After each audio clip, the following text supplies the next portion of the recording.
Oh, can you believe that? Everything I said, I was muted. It's not a joke, guys. I'm just that ridiculous. So anyway, welcome to Documentary Club.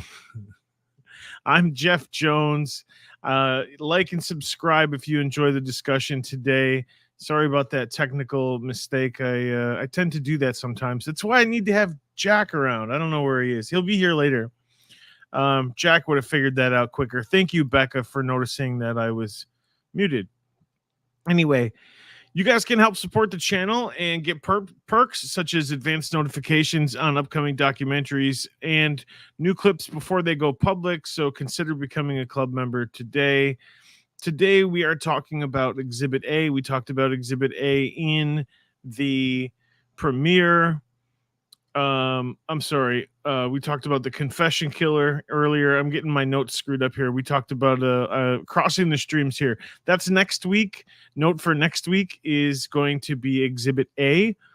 If you guys haven't seen Exhibit A, check it out. It's on Netflix right now. It's about different types of forensic technology and how they can be used and misused. So Exhibit A will be on the docket for next week.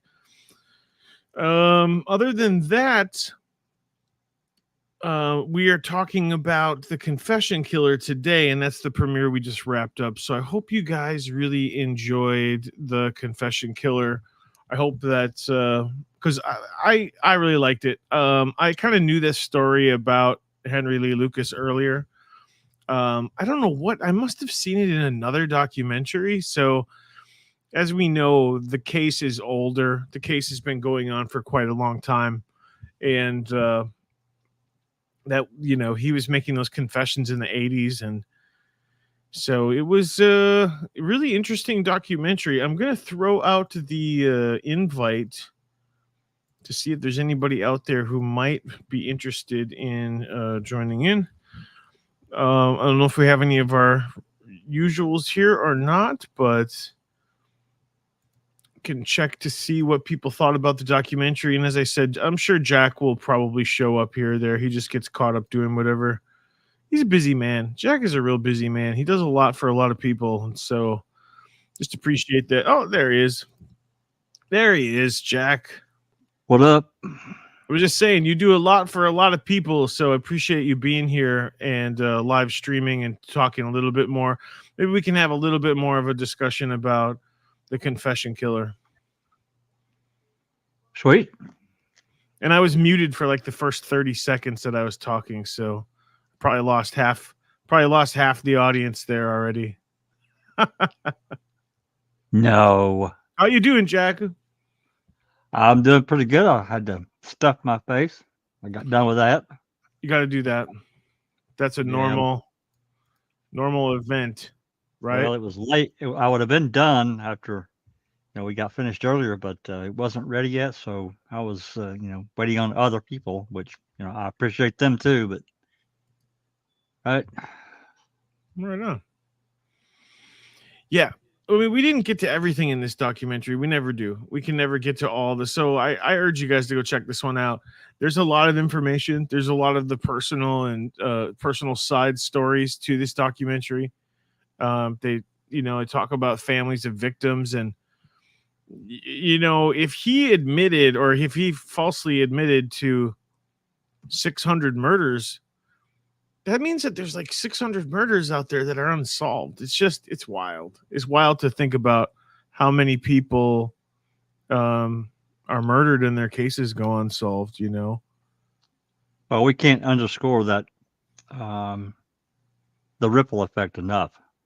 Because, we see this at the, we're looking at this from, kind of 20,000 feet, but we can't see all these different detectives, these departments, all this stuff going on within their little county, and that ripple effect, man, it had to be massive.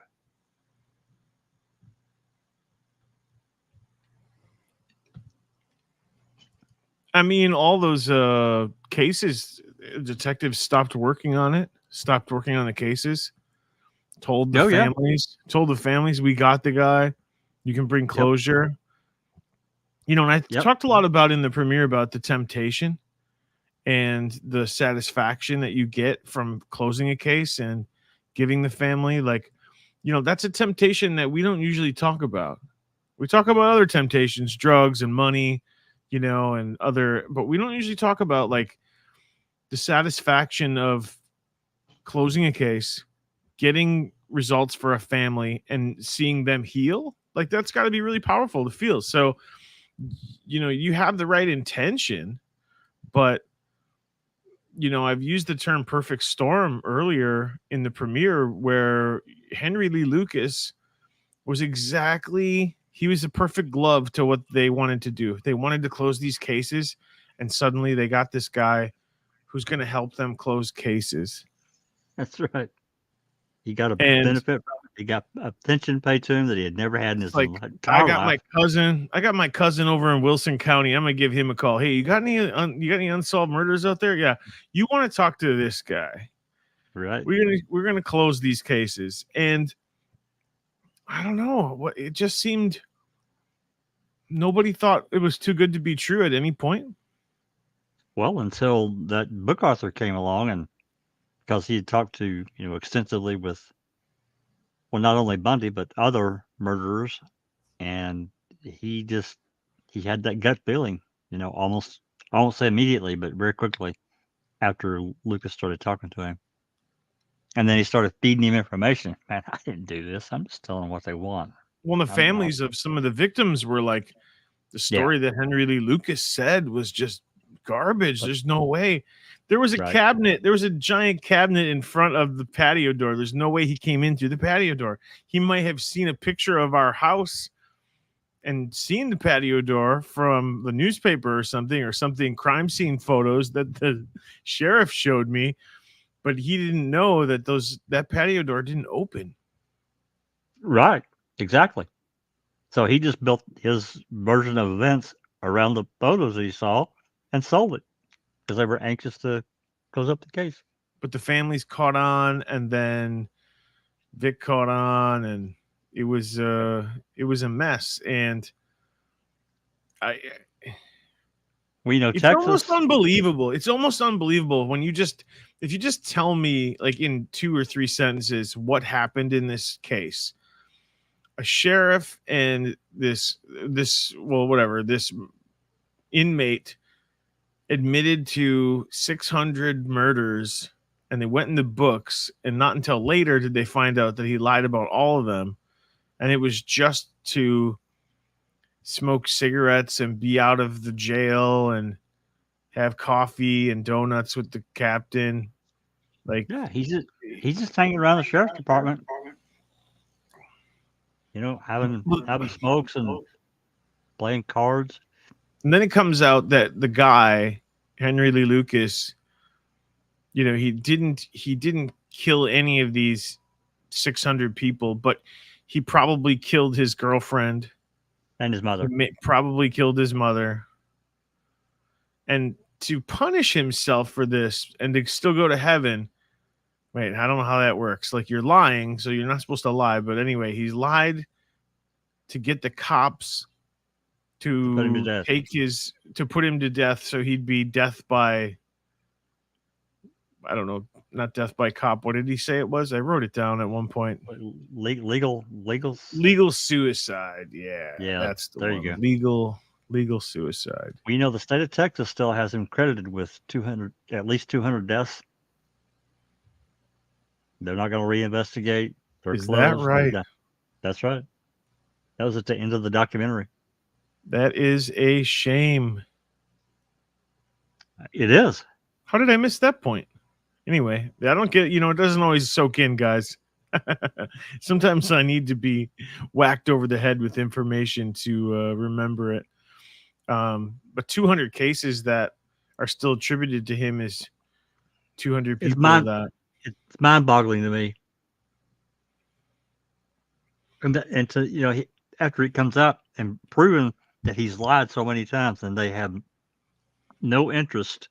Oh, and then when one of the victims or assumed victims, they found her in her car in the lake.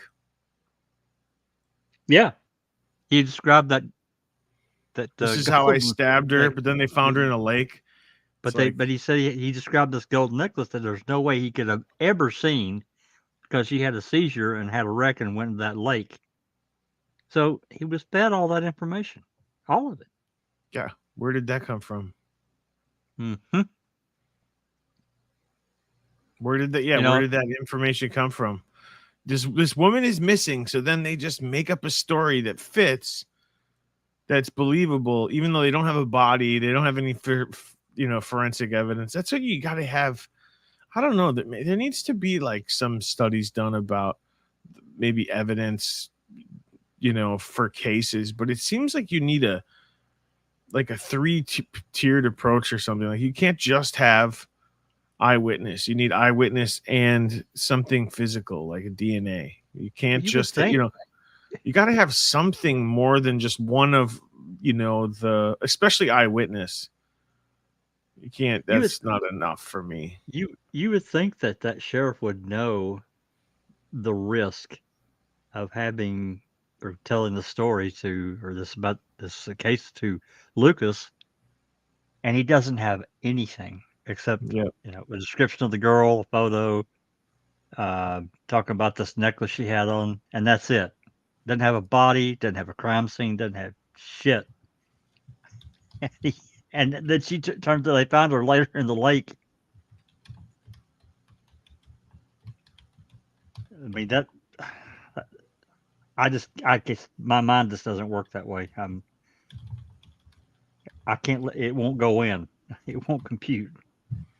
Okay, I just made a poll out there, you guys. I hope you take part in my poll. Question is, Actually, should eyewitness testimony be enough for a grand jury to indict? no. I think it's a good question. And that's a big negative for me. Yeah. Because I think they rely on it too much. It's just one man's opinion, Well, and eyewitness testimony is inherently pretty terrible. It's pretty faulty. Yeah. It's pretty terrible. Yep, it is. I just saw a video of two guys that looked exactly like Will Smith and Martin Lawrence, but it wasn't them. Wow. But if you saw the video, maybe I can try to pull it up without getting flagged here. Well,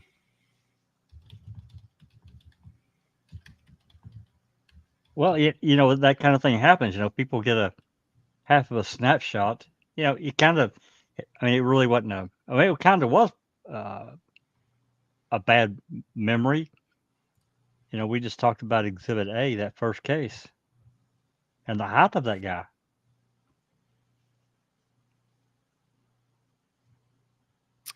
Yeah, the height of the guy, exactly. Okay, we're going to TikTok land. I hope we don't get blocked here. Hold on. I don't think this is the video that I was looking for. These aren't the videos you're looking for. Okay. Sorry about that. I thought I had something for you, but I didn't. It was a fake out. There's a video that had Will Smith and Martin Lawrence in it, and I just saw it. It looks exactly like them. If you saw them anywhere, you'd be like, that's Will Smith, and it's not them. So I'm just saying, how many people see Elvis all the time, and people see the Masked Killer all the time, and he wasn't there. They just think that they saw him, right? Eyewitnesses are pretty bad. Anyway, moving on. Yeah. Sorry to get hung up on that. No, you're fine.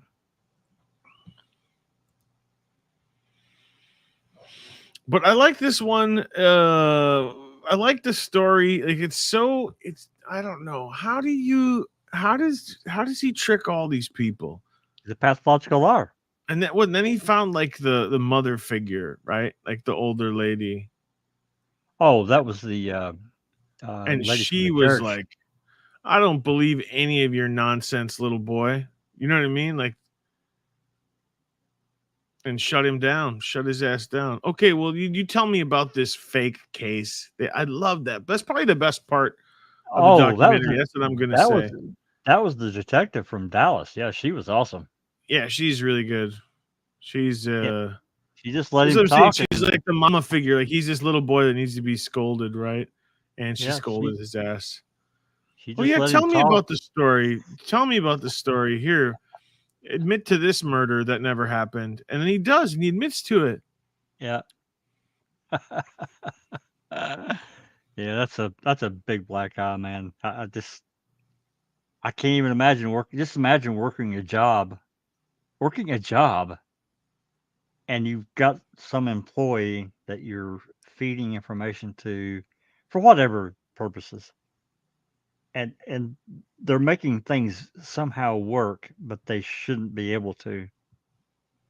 Can you imagine? I mean, they probably would fire you and rehire you so they could just keep firing you over and over again. I can't I can't imagine it. I can't. Oh. You talk about the wake that this leaves and the waves that it creates, and if there are hundreds of potential victims here, then it's like thousands of people that this guy's lies touched. Oh, easily. And I don't know, like what is it like? I bet you inmates say crazy stuff and admit to stuff all the time, and then the guard's like, yeah, whatever, shut up. Right. Like, why did they believe this guy so much? And the court thing, the part in this documentary where they're in court and he drops the bombshell, like, oh, what about the 100 women I killed? Like, I think they should have stayed a lot calmer. They should have said, I don't know, why don't you shut up, or I'm going to hold you in contempt. You can admit to those crimes after we handle our business. You know what I mean? Like, yep, I do know what you mean. It played into his hand by they should have shut him down and said, oh, okay, you can talk to a prosecutor after this, but we're going to finish this case right now. The one that we're talking about, not get nothing. He threw him off the rails. He got them where he wanted them. It blew everything up. It's like just rolling a grenade in there. Like, get away. Yeah, I don't know how he did it because it shouldn't have happened. You know what I mean? The judge should have just been like, sit down, shut up, or I'm going to hold you in contempt. We're not talking to, even if you have, that's not the proper procedure. You know what I mean? Like, but the judge got thrown off by that. And so did the sheriff and prosecutor. Everybody just kind of was like falling out of their chairs, but that's what he was trying to do. He was trying to throw a bombshell in there. Yeah. Just to delay anything he possibly could. Kept him out of the penitentiary for months. Man. And you know what? It's funny because they got him to start talking by cutting him off. There was this part in the documentary where they say, yeah, he's a talker. And then he didn't want to tell us anything. So we neglected him. We refused to speak to him for weeks. Nobody had any interaction with him. And then finally, when we brought him back in, he told us everything we wanted to hear. Imagine that. Well, he passed a note to one of the guards like, I need to talk to whoever. Yeah, I need to talk. That's his way of saying I need to talk. I can't handle this being neglected. Yep. That's right. It's pretty wild. The big appeal is kind of a sick and maybe a little, not really sadistic, is that most people can't lie like this. This such proficiency. They can't do it. They won't do it. You can't pay them to do it. And knowing that this guy did, it's a head shaker. I'd like to quote George Costanza now, and he says, it's not really a lie if you believe it.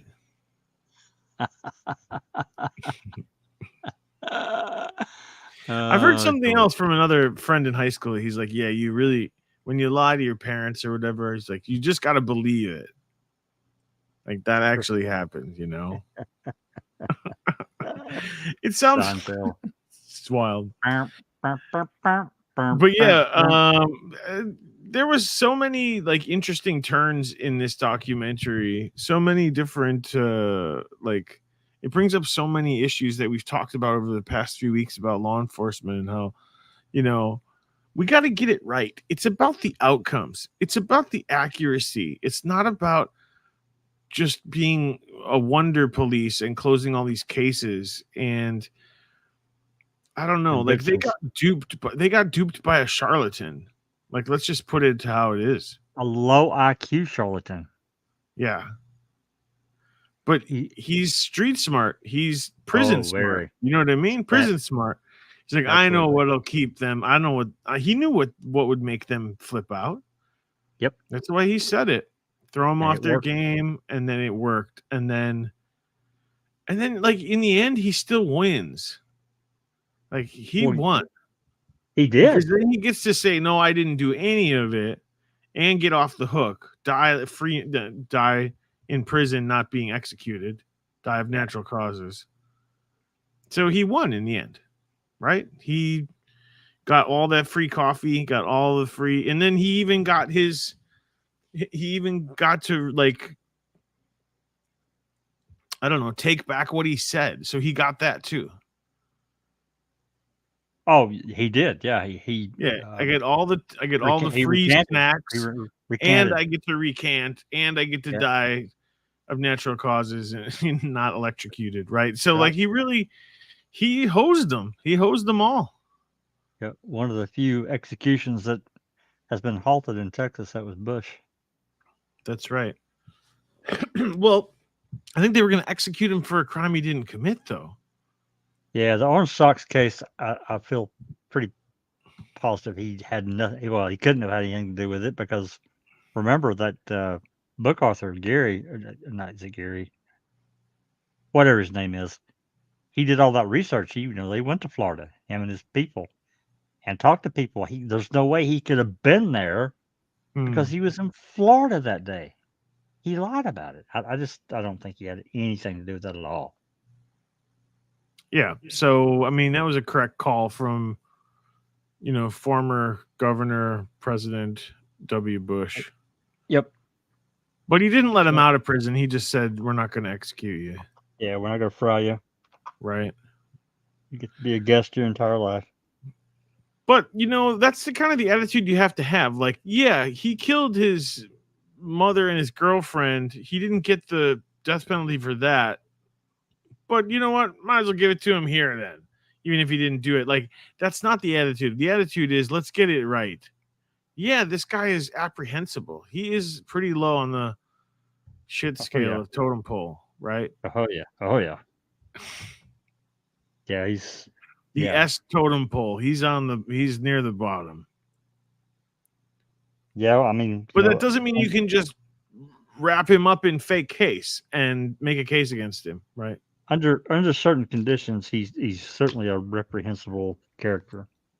But then otherwise, I mean, with the exception of these two incidents, and they're two significant ones, I'm not trying to downplay them. Other than that, there really wasn't anything else to report bad that he did. Nothing.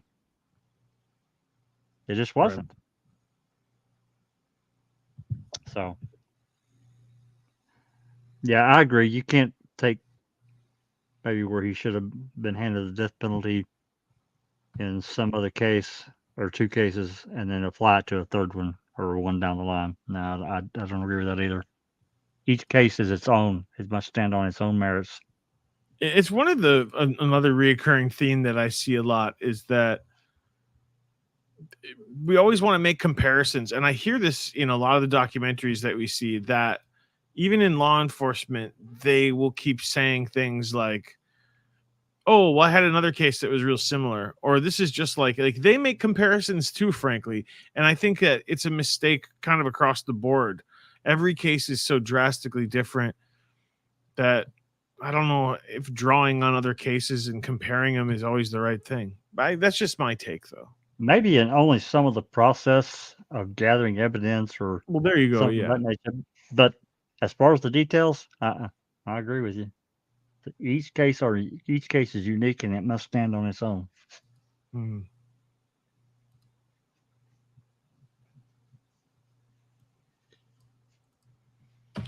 Well, I enjoyed checking this one out. I thought we were going to see Disco Pervert. She recommended it, and then we didn't see her, but she'll watch it on the replay, I'm sure, and then give us a comment. Just like everybody else out there can drop us a comment and let us know what they thought about this episode of The Confession Killer here on Documentary Club. She probably had to work. She's busy. I'm just guessing. Well, I haven't talked to her in a while, so I'm not It's entirely all good. sure. Yeah. Oh yeah. But everybody else out there, you can recommend a documentary. I think we had one recommended in the chat today in Premiere, so maybe we'll check that one out.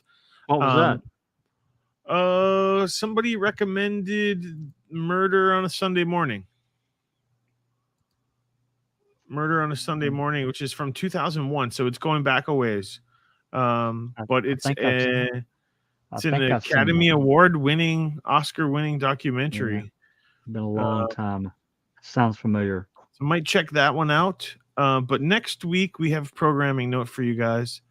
If I can get the website to come up here properly for us. And her husband. Where is that one? There we go. Okay. My friend Marie from school. Okay. And they're stopping, and we're going to meet them.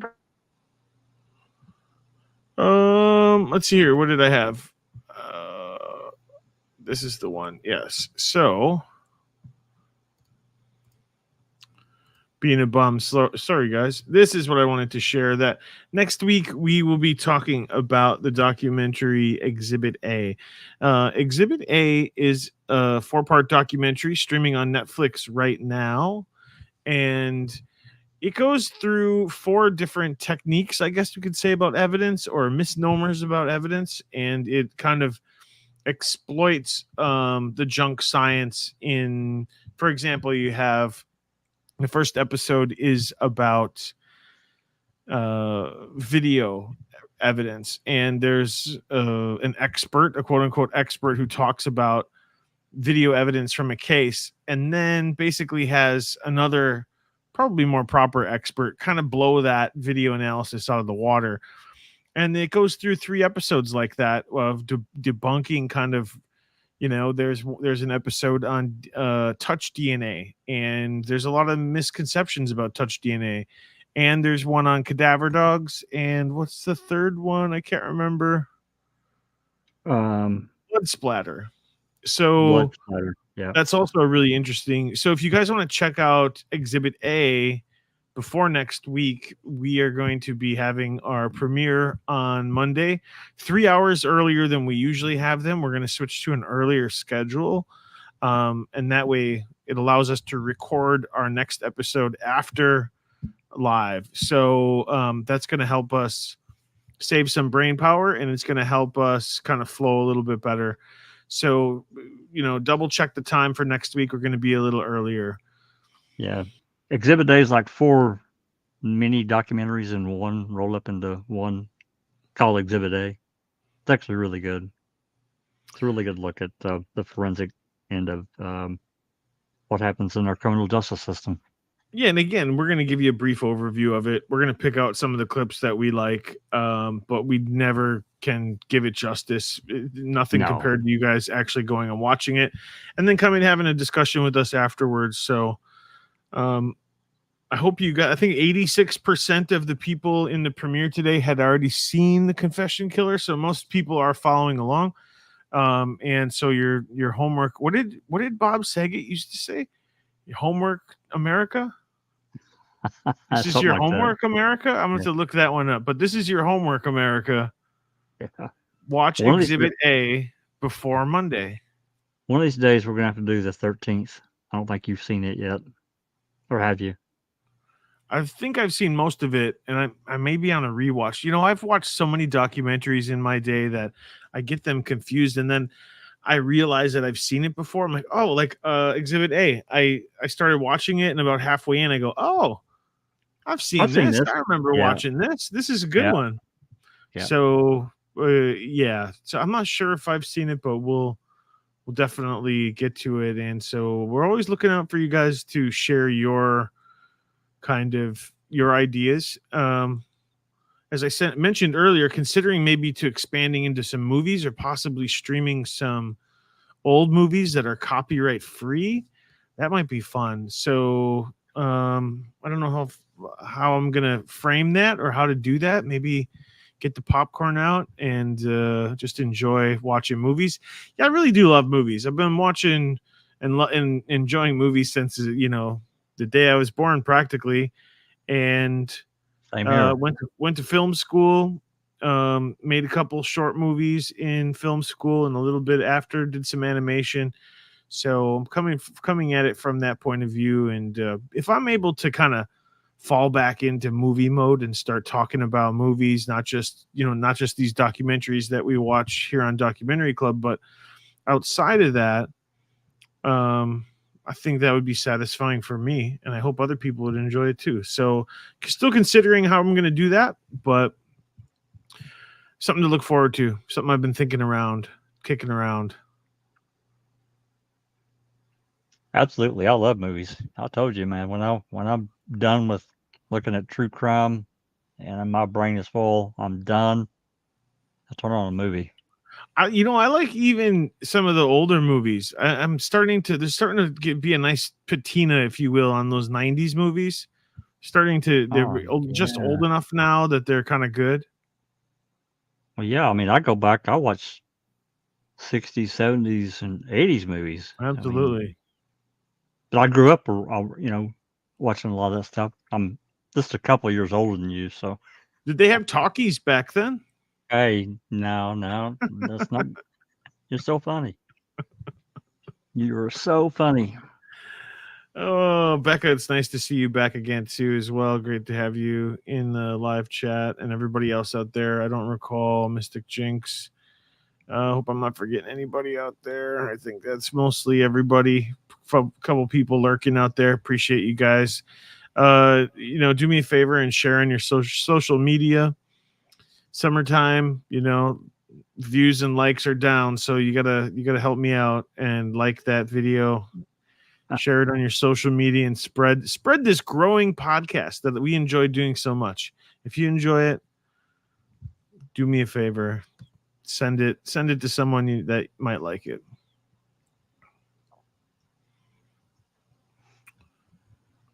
What's the movie that we're thinking here? I still would like to have you cover Murder on Middle Beach. Okay, I'm going to put it on the list now. Oh yeah, don't forget. Murder on Middle Beach. I know I've heard of it, but I don't know that I've watched it. I will pull it up on pull it up here in just a second. I just don't know that I've ever watched that one. It's 4 episodes. Let's take a look here.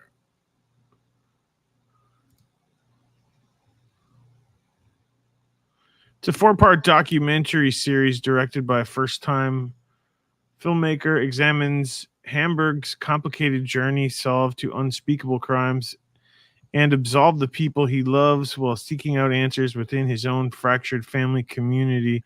The series revolves around the case of Barbara Hamburg, Madison's mother, who was brutally murdered on March 3rd, 2010, near her home in a middle-class enclave in Connecticut. Investigators speculated that this was a crime of passion, but without sufficient evidence, the case grew cold. Over the course of 8 years, Hamburg interviewed family members and many others to learn more of his mother's life and gather evidence in hoping to solve the murder. Along the way, he uncovers a web of familial and local secrets, connections to shadowy figures, and years-old resentment in her deeply serene hometown. Interesting. Well. I have seen it. It is good. All right. 4-part documentary series. Excellent. Well, there's a good chance we'll check that one out. Oh, yeah. It's a good one. Jazz Naz just showing up right now. Hey, Jazz Naz. Nice to have you in the comment section. We're just talking about Exhibit A next week, and we finished. Well, we're kind of in the middle of our discussion about the confession killers, killer, singular. It's only like 3 or 4 a.m. for Jazz Nez. Wow, Jazz. Yep. Very well. Just a reminder, we're going to start a little earlier next week, about 3 hours earlier than we usually start. So hope that doesn't affect anybody's schedule too much, but I think it's going to be a better schedule for Jack and I in the long run. So just keep an eye out for what time we start next week. It's going to be quite a bit earlier. 2:20 in the morning. Well, it's kind of in the dead of the night, huh? Yeah. Too Okay, early so to he's get up, too late to go to bed. so he's only 5 hours ahead of me. So okay, I was thinking 6 or 7 for some reason. God, and you're 5 hours ahead of me. Yeah, look at there. See, it's not sun's not even down where you're at. No, it's only 3:20 in the afternoon here. There you go. Oh, I'm 6 hours ahead of you. Some great, nice, cool. We've been having a little cooler of a summer. I know you guys are going to hate me for saying that. Well, it's cool. It cooled off here. The heat wave that we had last week. Yeah, you guys had a heat wave. Yeah, it was quite warm here. A lot of rain, a lot of thunderstorms. But yeah, it's 9:23 here, so I'm 6 hours ahead of you. I'm Eastern time. I'm not Central. So does anybody out there have any comments about the confession killer or anything anybody wants to add?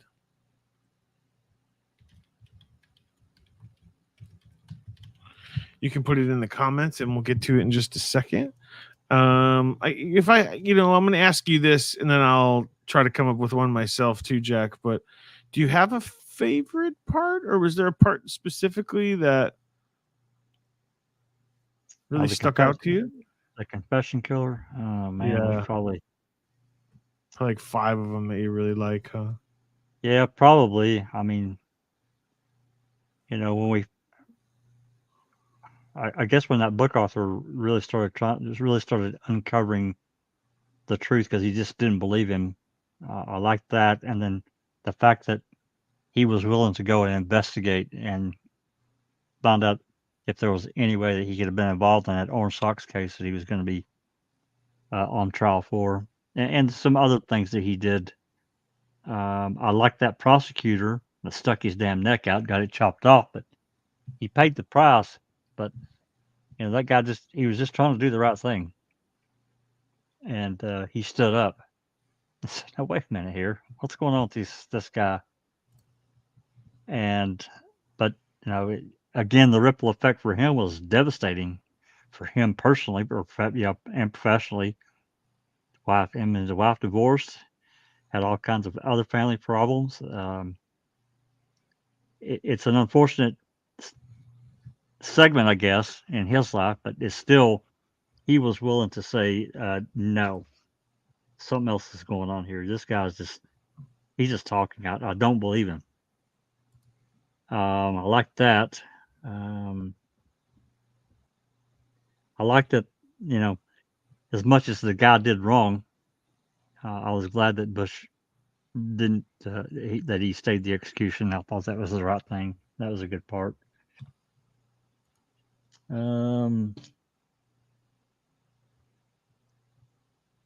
Yeah, I think that covers. I did like the segment where they did investigate this head guy at the Texas Rangers and his background, and told, how much power this guy really had, and likely his effect and what he did to that prosecutor. I like that they took the time to investigate that. That was very revealing. So yeah, I think that's pretty much it. Yeah, comment here from Beckett Shoe says, I just thought it was crazy growing up thinking this man was a serial killer, and then I watched this and then he wasn't. Yeah, no doubt. Like, oh, your reality just totally changed. You know what I mean? You saw books, when you're a kid about this guy, and then you grow up and there's a documentary and you're like, what? Wait a minute. None of this is true? None of this happened? Exactly. That's a eye-opening kind of thing. I'm not sure that I ever actually heard of Lucas prior to the documentary. I probably did and just forgot. I think I saw it on like some Forensic Files or something like that it just covered it. But unless maybe I watched this one years ago and I forgot, but it's possible, but I don't think so. But I was familiar with this case. I'm sure that it probably hit, most of the major newspapers in the country. I'm not saying the town I grew up had a major one, but I grew up just south of Knoxville, and they had a major publication. There was the Daily Journal, and then there was the Weekend. The Knoxville News Sentinel was a pretty heavy newspaper. I know that for a fact because I delivered them. I was a paperboy, I had a route. I feel certain that I probably did hear about it and just forgot. Major story, man. Somebody admits to that many murders. That's huge. That's a huge news event. And it's huge news when they recant. That too. What? Yeah, just as we said in the premiere, it was a little long. I mean, it was a little slow paced. So it's a nice slow documentary if you just want to take one in and not have to think too hard. And like it's got a nice pace for that. A little slow for me, but it has its own, it has its own way, its own Well, journey. I think that, like we said before, they could have done 4 instead of including that 5th one. Yeah, I think they could have fit them picked in. up. Yeah, I think they could have picked up the pace a little bit in episode 4 and just added pretty much everything from episode 5 that they needed to. But next week, when we talk about Exhibit A, that's a 4-parter. So you guys need to get started now if you haven't seen it. Start that first one on video evidence. Make your way all the way through all 4 of them, and then we'll talk about it next week. Absolutely. I enjoyed that. Enjoy doing this. I like talking movies. I like watching movies. I think I'm going to get some popcorn. I'm going to maybe have popcorn next week because I'm just going to go all the way in. I'm not going to half-ass it anymore. I'm going to get the popcorn, get that rolling. Or maybe I'll get rice cakes. Maybe that'll be my stand-in for popcorn. Does that work? Can I do that? Can if you want. We'll see what happens with that. It's your treat. It's my treat. It's my mess to clean up. So I guess my granddaughter come running in here earlier with the push pop. So I guess you can, if that's what you want, you can have it. That's what you get. That's what you get. Well, I don't have much more to add, and I appreciate everybody out there, out in chat world, in YouTube land, coming to join along. I appreciate you guys supporting the channel. Trying to go into movies a little bit deeper. Maybe we're gonna release some more content soon. I'll let you guys know. But thank you to the members. I don't recall is out there. Pikachu's out there.